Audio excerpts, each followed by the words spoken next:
Welcome to SOS Media, your number one source of the latest news, opinions, and in-depth investigations that dig deeper into today's developing stories around the globe. It has become obvious, and it now seems that even with R. Kelly's inability to comply with payments of the alleged victim restitution, the court, just like squeezing water out of a stone, is still able to get the money from his music loyalties. Recently, the New York judge Ann Donnelly signed an order into effect that garnished $500,000 from R. Kelly's royalties amid his appeal proceedings against both his New York and Illinois prison sentences. According to the court documents, Universal Music Group has 10 days from the receipt of the order of garnishment to pay R. Kelly's debt. The documents also revealed that the government has withdrawn a collection of payment against Sony Music Entertainment, because R. Kelly's royalties with Universal Music Group amount to over $567,000, which is enough to pay his outstanding bill. The outstanding balance fluctuates because it is subject to interest, but as of today is $507,234, and Universal Music Group is holding at least $567,444. Because the funds held by Universal will cover the entire restitution debt, the United States Attorney's Office will withdraw our writ of garnishment against Sony, the prosecutor's office said.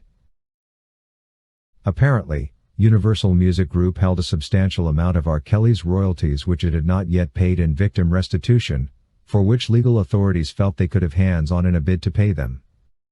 Sources have it that this amount held by UMG emanates from R. Kelly's older hits that UMG hadn't cashed in yet. Explicitly, the company has over $567,000 in R. Kelly royalties.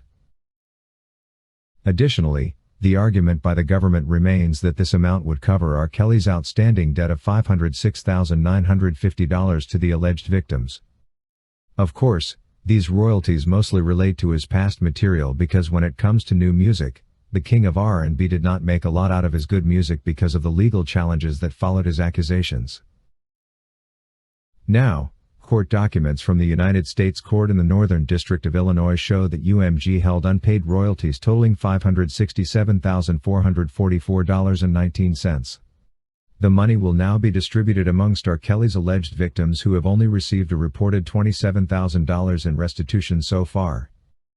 The court document also claims that R. Kelly was properly served with the order and notified of his right to a hearing or to file a claim for exemption, but has not requested a hearing, claimed an exemption, or otherwise contested the garnishment proceeding, and the statutory time to do so has expired. Labels, streaming companies and imprints quickly dropped R. Kelly among his trials and controversies, which were fueled by the then emerging social movements like the Mute R. Kelly campaign. Irrespective of all the pressures brought out to confront his music, many fans still hold on to his classics and big tracks, and even with all of this legal reckoning in mind, they still hold a lot of weight for the listeners. Although R. Kelly's older music still earns income, it's quite unfair that his recent releases have not achieved the same level of success. In December 2022, new music was briefly leaked to the public but was later removed. Furthermore, his record label dropped him in 2020 due to then pending charges against him.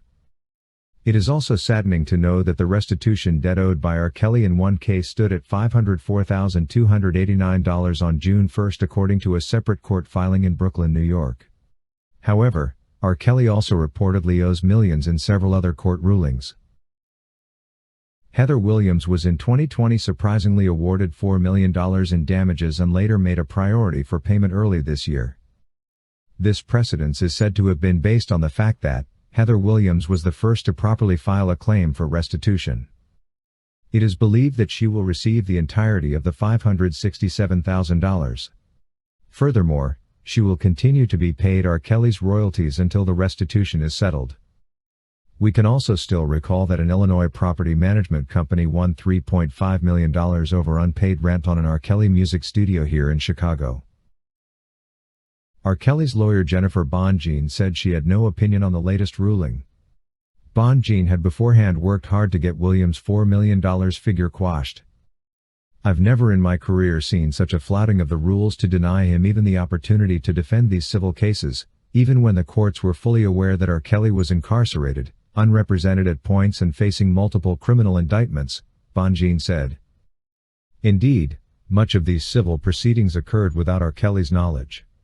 R. Kelly's lawyers led by Bonjean last year complained that federal prosecutors had taken the unprecedented step of seizing his prison inmate account, arguing that they had failed to prove the fact that R. Kelly had defaulted on paying fines and restitution to his alleged victims.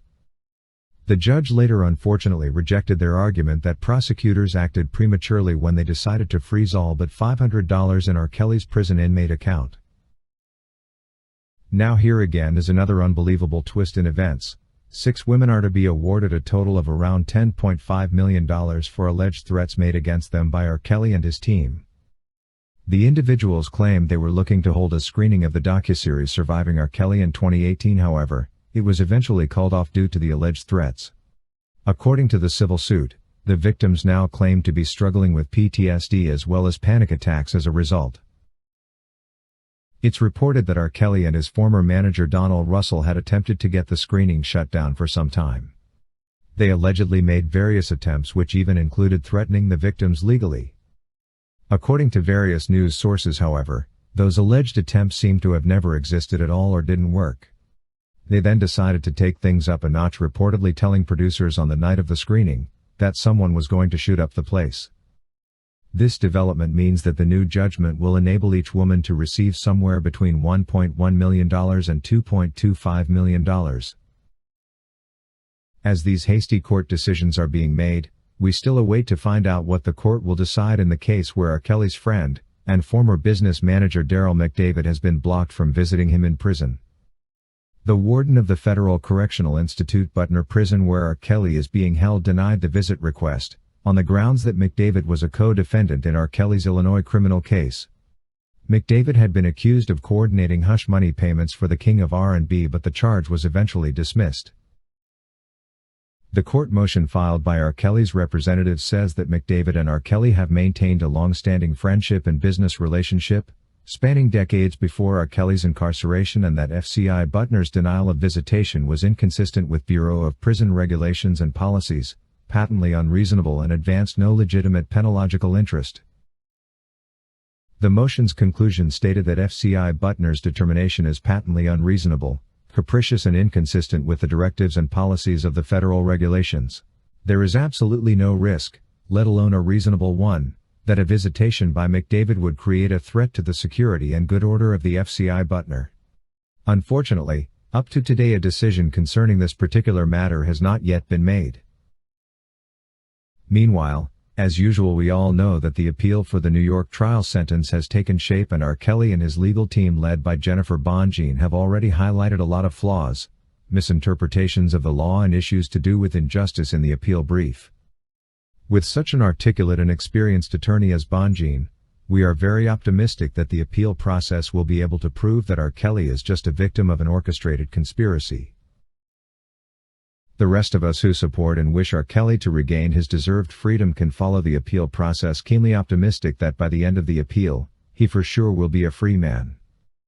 We want R. Kelly to walk back home and resume doing what he knows best, give us more music to enjoy. Thank you for watching today's video, brought to you by SOS Media. If you haven't subscribed to our channel yet, please subscribe, and hit the bell icon so you never miss any of our videos. Also remember to leave your comment about today's topic in the comment section below.